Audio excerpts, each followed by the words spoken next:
Welcome to the Sankofa Ancestor Shrine, where, every week, we invite spiritual Black folk to reconnect with our ancestors as we journey through the crossroads.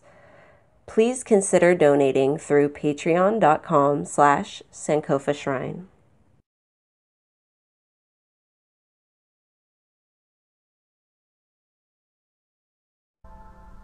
Ancestors, thank you. We see what you do for us in our lives, blessings pouring over us daily. What can we do but say thank you, ancestors?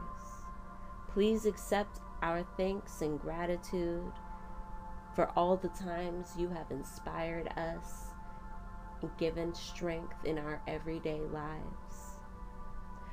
Grant us more faith in you than ever before, that spirituality becomes central to our daily lives and thought process. We are stars, gold, and honey within this skin. Allow us to see all the glory within. Ashe.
Hello, beloved. Welcome to the Sankofa Ancestor Shrine.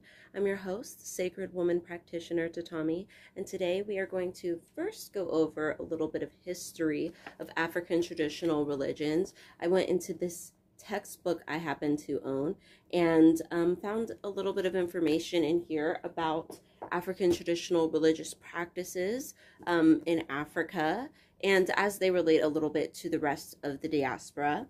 And I thought we would finish up with some honey drops from Tanya K. Freeman. You can find this book on Amazon, and I will do my best to link these down below if you're interested in having them.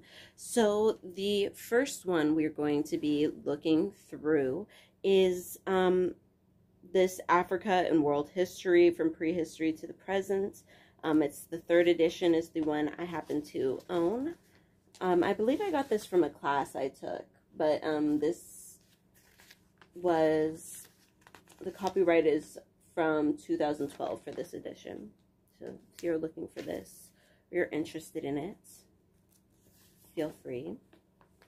But again, I'm going to try and link this down below. So,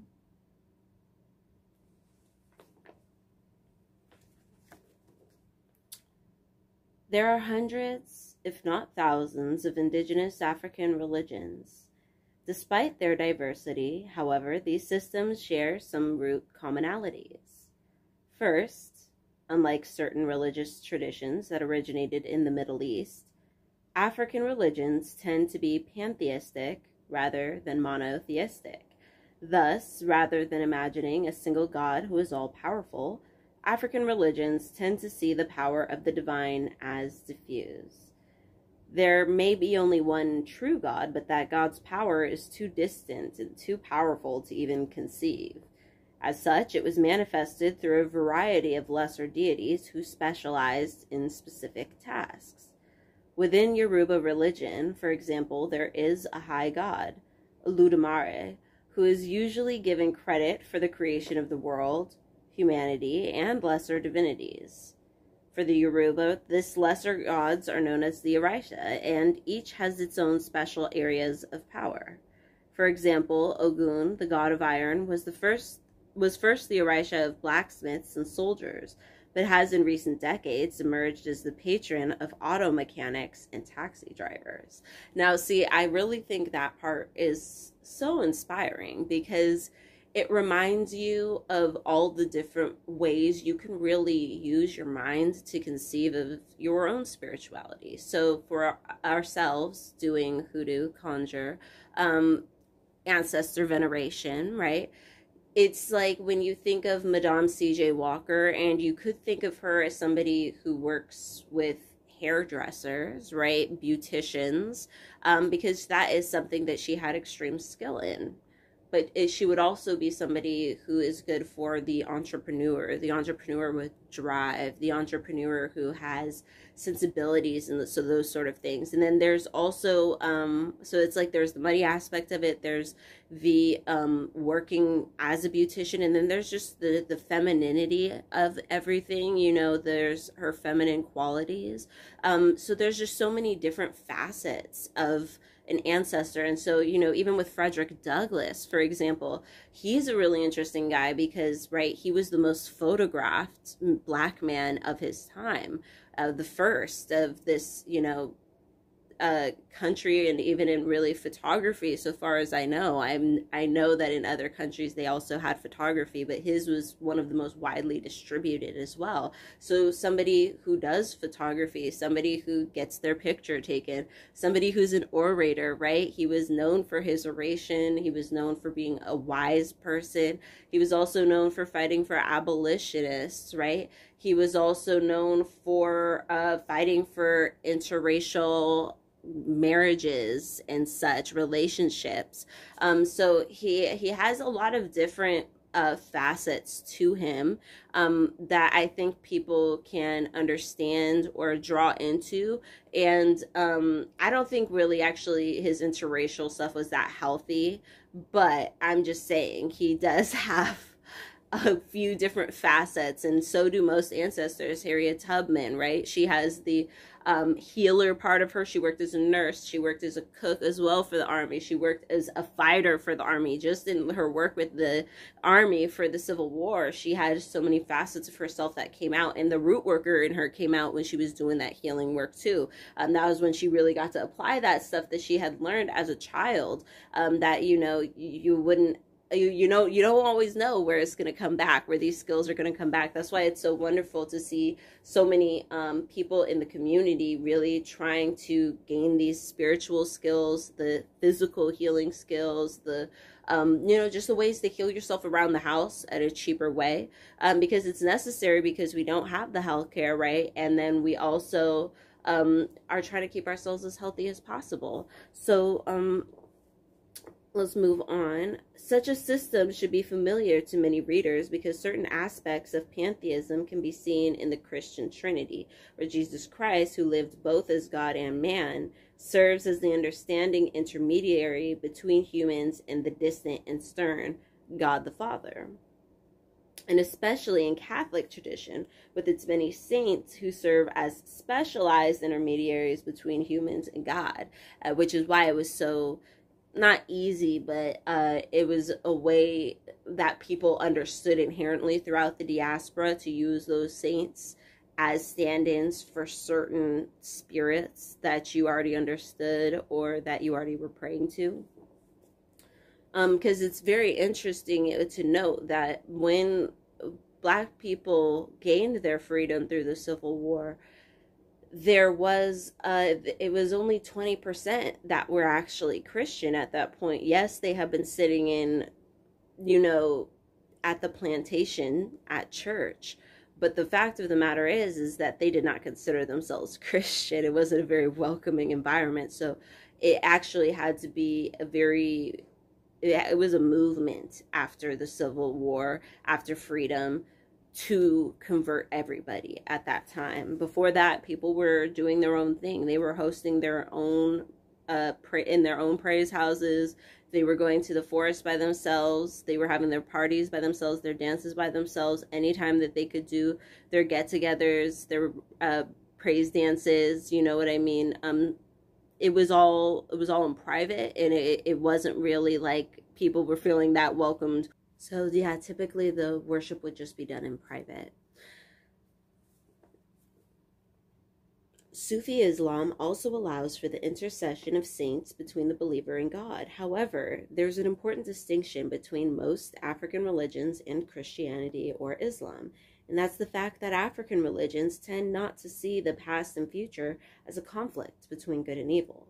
Rather, the divine is capable of bringing both good and bad fortune to people, depending on human behavior.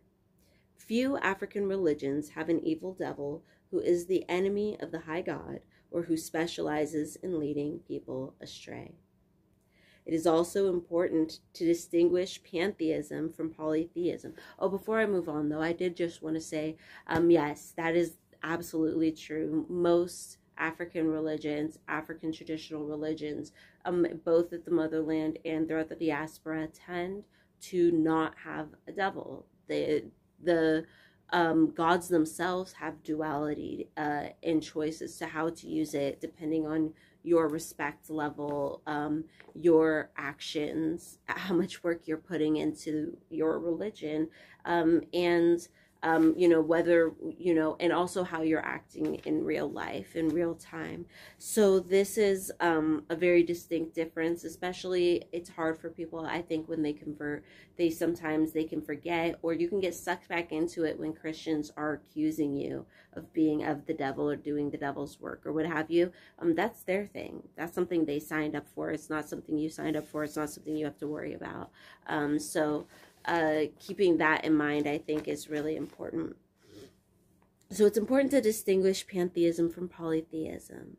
An example of polytheism would be the religion practiced by the ancient Greeks, who saw the individual gods as free agents who often fought among themselves and even occasionally overthrew the high god, as in the case of Zeus overthrowing and castrating his father Kronos. Such a chaotic image of the divine would be inconceivable from the perspective of most African religious systems. Notably, within traditional African religious systems, humans are capable of both interacting with and eventually becoming a part of the spirit world.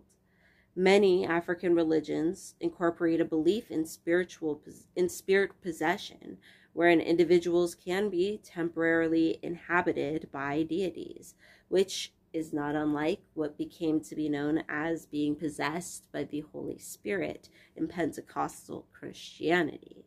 Such individuals are often considered to be imbued with religious power and authority, and might be consulted as healers or diviners who could recommend courses of action to avoid or forestall trouble. The power of the world of spirits could be utilized by the immoral to harm others, and the belief in witchcraft has played an important role in African religious systems. Thus, for many Africans, the divine was and is a very real element in daily life, and could be experienced and utilized by all people for both good or ill. Further, an important component of many African religions is the belief that after death, one's ancestors become an important component of the divine. Thus, you may pray to your dead grandmother for aid, just as you might to a specialized deity. All of these factors help to blur the line between the living and spirit worlds. Finally, within most African cultural systems, religion was not a separate or unique part of life to be restricted to certain parts at certain times and places, but rather something that is a part and parcel of all your activities. Although there might be occasions that demand religious activity on a day-to-day basis, there is no notion of the secular. Every single element of life could demand spiritual attention. Thus, family relationships, political issues, work, artistic expression, or anything else could easily be seen as spiritual. Wow, I think that they just said this so concisely. It's just done so well. I really enjoyed this textbook. It's one of the main reasons I kept it. And I was just, when I got this one, I thought it did a great job of explaining a lot of history that I just hadn't quite understood. So if you're somebody who's just been you're looking to just casually get through and freshen up on your history, put together some blanks, I think it's notable that in a lot of social media settings, Black Americans at least, share a lot of political, historical information with each other. So I think a lot of us, because we repost that, we take pride in it, we share it with each other, we don't want this information to die, so we keep it alive through this. It's not oral anymore, but it's the pictures, right? It's the memes that we use, and so we have this information, but we don't quite always know how to fill in all these blanks every which way. So I think that really helps. I think it really helps when we just take the time to study a little bit, right? So that was like on page 63, I believe. I'm skipping to page 116.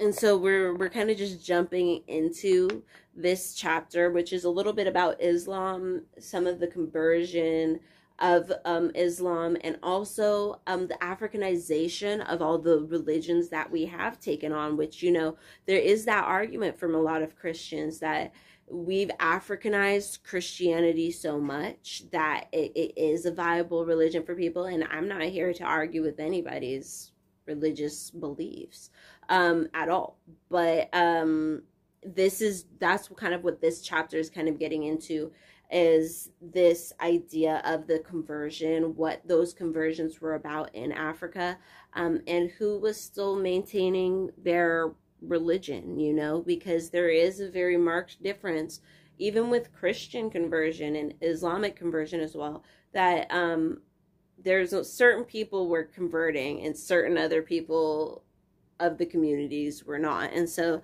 I think that part is also really interesting. This part is headed African Traditional Religions For the thoughtful, the question of why Africans would choose to convert to Islam might have arisen. There is an unfortunate tendency to simply assume that primitive local religions were automatically replaced by more advanced religions, such as Islam and Christianity. As we saw in Chapter 4, Africans in the West African savannah and elsewhere were not without complex religious systems of their own prior to the introduction of Islam. Why then did so many Africans convert to Islam from their traditional religions? As we have already seen, this growing move to Islam generally occurred at the upper levels of society first, with rulers and successful traders being the most likely to convert. Only much later did common folk convert. As a result, scholars referred to early Islam in West Africa as the religion of court and commerce. Some scholars, particularly Robin Horton, have suggested that the tendency of rulers and traders to convert to world religions is a reflection that such positions fostered worldviews that extend beyond the scope of local deities. This perspective demanded a religion that provided a similar global outlook. Thus, the fact that rulers and traders dealt with people and issues that extended beyond their local settings necessitated systems of beliefs that explained the presence of widely divergent places and cultures. Trans-Saharan trade, for example, would have played a critical role in showing savanna rulers and traders in the breadth of the wider world. Similarly, according to Horton's argument, the pilgrimage to Mecca was not so much about going to Mecca as it was showing Muslims just how large and varied the world was. Despite the reality of Islam's growing influence in the savannah, it would be a mistake to think that Islam simply replaced African religions. As we've already seen, Islam did not immediately replace local religions, but rather those systems often blended with Islam, a process known as syncretism, wherein each system adapts to the other, creating a new system of religious ideology that combines elements of global and local belief. And because many African religions do not have systems of orthodoxy that draws a hard and fast distinction between our religion and their religion, elements of Islam that were seen as useful or desirable were often expropriated. The blend of Islamic and local religion utilized by savannah rulers such as Sundiata and the building of the first Kano mosque under a sacred tree are cases in point. Local rulers who converted to Islam could not afford to turn their backs on the beliefs of their subjects without the danger of losing their legitimacy. As such, one important theme of political Islam in the savannah is the degree to which the rulers played their dual roles, representing themselves as Muslims at certain times and traditional religious leaders at others. The power of writing, both for practical or spiritual ends, was quickly utilized. To this day, in many Islamic parts of Africa that contain passages of the Quran are seen as sources of good luck or protection from harm. It is common practice, for example, for verses of the Quran to be written in water-soluble ink, then washed off, and the resulting mixture drunk as a powerful form of religious medicine. In light of such realities, there is a long-standing academic debate over just how African Islam in Africa has become. In some places, the influence of African culture and ideas has been extensive. In others, African Muslims have sought to enforce Orthodox Islam. All right, so I think that this was an inspirational piece, partially because it can help you feel more comfortable, I think, today. This is ancient, right? This is a long time ago, and yet there was still that syncretism. And yes, there's still purists today who will, nail you for this, that, and the third. But the reality is our ancestors were quite the same as we are today. They mix things in. They use what's, there that they, have a spiritual connection with. They see the legitimacy in some of the other practices. So I think it's important for us to always remember what is traditional, what is technically a part of different things. But I do think we also have to remember that these things do ebb and flow with the times. They ebb and flow with what's available. And to consistently beat ourselves up because we aren't able to go for, you know, midnight walks in the forest somewhere and freshly gather herbs at noon. I mean, you know, that's not what it's about, right? It's about infusing that spirit into what you have, where you are, looking around yourself right now in your room and thinking, what could I put my sacred touch on today? Because I can't leave the house, or because, you know, I am not able to go get those other things, or, you know, scanning what's right on your street, what's right on your block, and seeing what you can create from there. It doesn't always have to be from this super sacred, super specific situation. There is the opportunity to infuse your spirit into and to understand the spirit of the things in your immediate surroundings, even if they aren't Instagram worthy or, you know, perfect looking, which I think, you know, those things can be inspiring, but they can also be paralyzing because you're like, oh, I don't have any perfect looking this, that, or the third around me. And so I guess like I might as well just not. And so it's like, you know, I think also it's paralyzing too, because you know, you always see these people with their like houses or their situations, with their eating, what's going on, and it's like meticulously done. It's minimalist to the nth degree, and you're looking around your house, you're like, I got shit here. I got things around me that gotta be cleaned, you know? So this this idea that, you know, things have to be perfect is just you know, I just don't want us to feel like that's where we are. That's just what's going on. So anyways, I did just want to show this picture. Unfortunately, all this other stuff with it isn't really anything I could read, but isn't this just a lovely picture? Isn't this just so cute? I really want to invest in my own Kwanzaa set, and I wasn't able to afford one again this year. So again, I'm gonna be waiting. Maybe I'm gonna try and make some candles and see if I can't make myself 3 red, 3 green, and 1 black, or do my best to do something like that. Because I do have some beeswax around here, and I do have herbs. Like I do have like some roses to make the red one, some leaves to make the green ones, and like herbs, you know. And maybe I'll use like purple flowers or something to try and make the other one. So hopefully I'll have a chance to do that. Hopefully that won't be the hardest thing I've ever done. But I did want to share this beautiful picture because I really love their outfits. You know, the traditional garb, and also the fact that they have this huge, beautiful, and oh wow, it's got Malcolm X right here in the middle of this wooden. It's beautiful. This is just lovely. It's one of those things you invest in, you know. I had it, and then I was like, I got caught up, y'all. That's the way that's the way that life goes with those bills, you know what I mean? You think you're gonna be doing stuff, and then you're like, oh. Okay, so we're on page 166. Okay, we went from chapter like 4 to 7 to 9 now. African religion in the New World. Religion is perhaps the cultural sphere in which Africans had the greatest impact in the New World. Despite the fact that the slave trade was often justified on the grounds that it converted many Africans to Christianity, an unexpected outcome was the degree to which Africans influenced the practice of Christianity or established their own religions in the Americas. It's important to remember that despite the great variety of African religions and the apparent differences between Christianity and pantheistic African religions, Africans and Europeans in the era of the slave trade actually occupied a very similar spiritual universe, one in which spirits, good and malevolent, were a reality, and where humans could influence the outcome of events via manipulation of ritual practices and magic charms.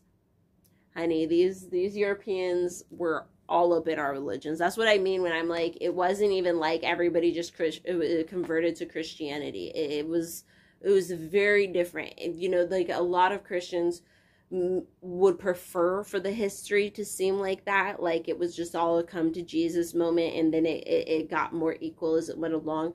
But in reality, they were feeling pretty drawn to African spiritual practices. And so there was just that exchange was a lot different than it's often recorded.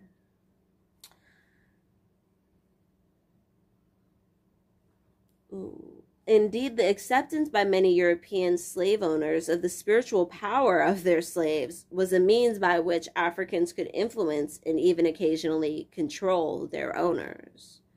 Witness the myriad of beliefs of juju, hoodoo, mojo, and conjuring all through the culture of the southern United States.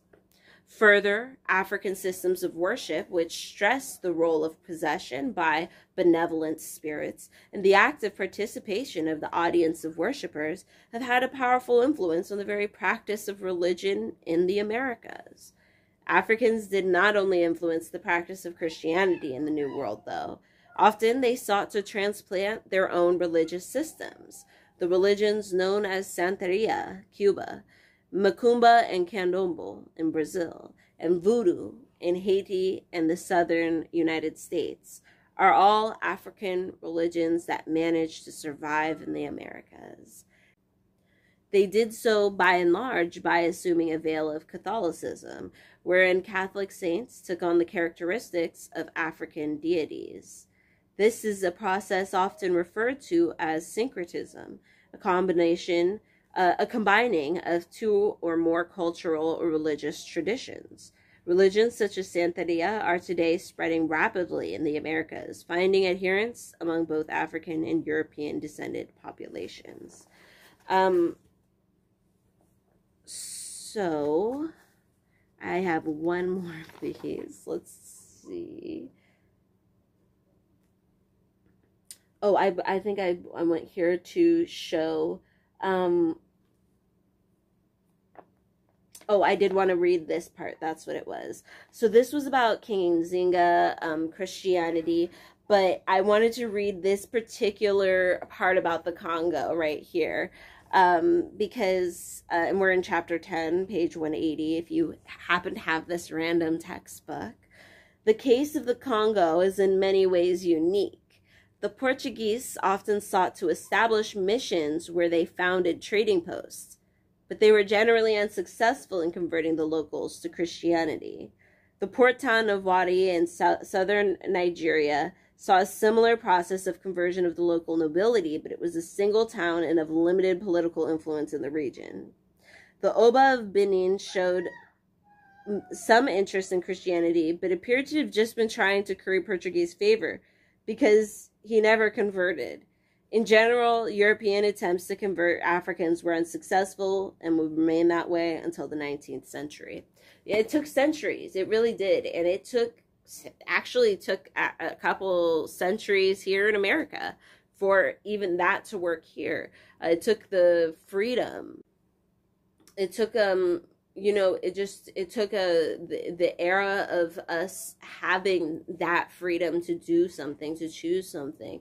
But even on top of that, as has been noted, even if it's either been combined, it's either been a mixture, or it's been, there's been a huge portion of Black people throughout the diaspora who have maintained their African traditional religions. And I think that's really inspiring. And I think it's something we shouldn't forget or underestimate or undermine. Now, here in North America, we definitely have a thing where people aren't, they're like something like 70% of the nation still considers itself Christian. So there isn't as many people who are anything else. So that includes atheists and pagans of any other sort, indigenous, Wiccan, otherwise.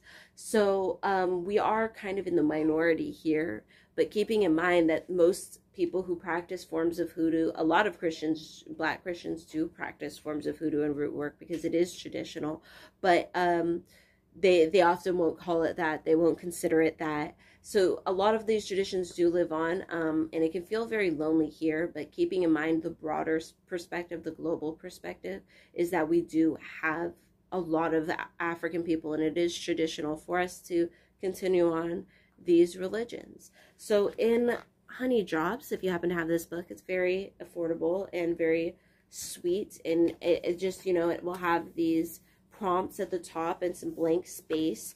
I still haven't even finished all of it yet, you know. I just open it at random, and what I land on, if it was something I've already been through, I might make new notes, or if it's something I haven't landed on before, I'll take that time and use a nice pen and just try and let the thoughts flow from that prompt. I'm thinking of trying to make a journal similar to this, except I don't want it to have prompts necessarily. I think I want it to just have color pictures so that when you look at them, you feel something evoked inside of you, I suppose. And that way you can just figure out, you know, something from within to really write.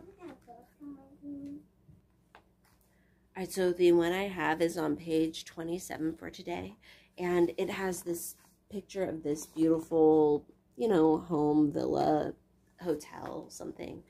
And it reads, I take time to focus, to imagine, to feel into the life that is mine by design. And so I think that this is just a great moment to take a moment to remember that we are supposed to be here. Okay, so, sorry, my son, I could hear his little feet running out here to say something. So I was like, let me pause. So, okay, but we can pause. We're going to pause for a second, though, and let's think about how we're supposed to be here and how it's where we are in this moment is, let's just accept it for 10 deep breaths.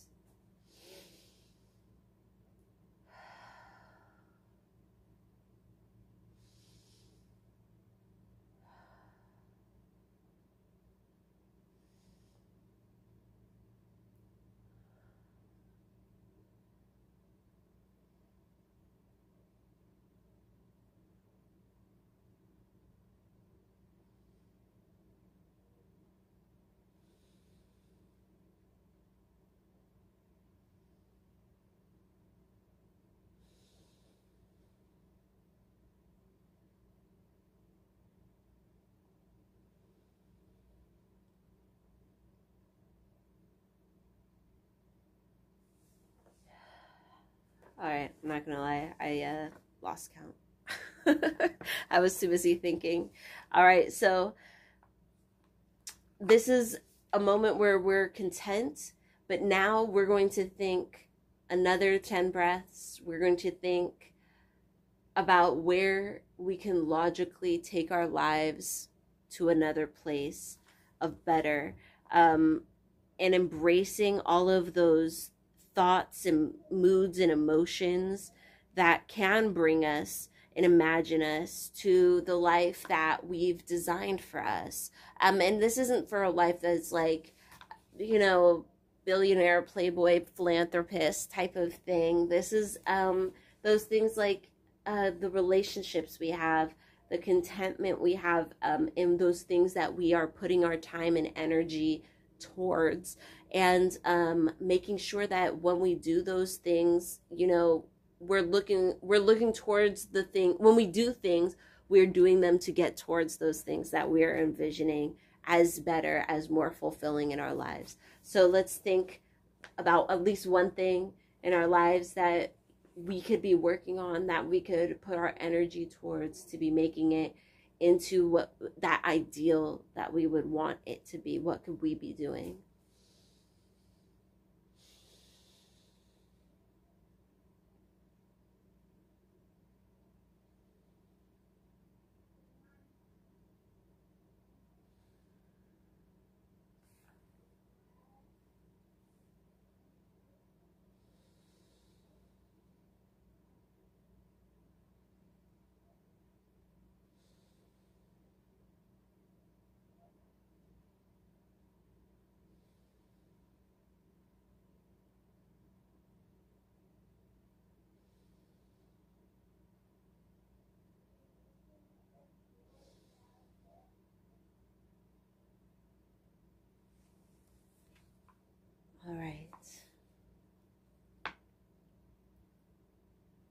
It's time for us to focus on what is ours, what is now, and also what we are capable of.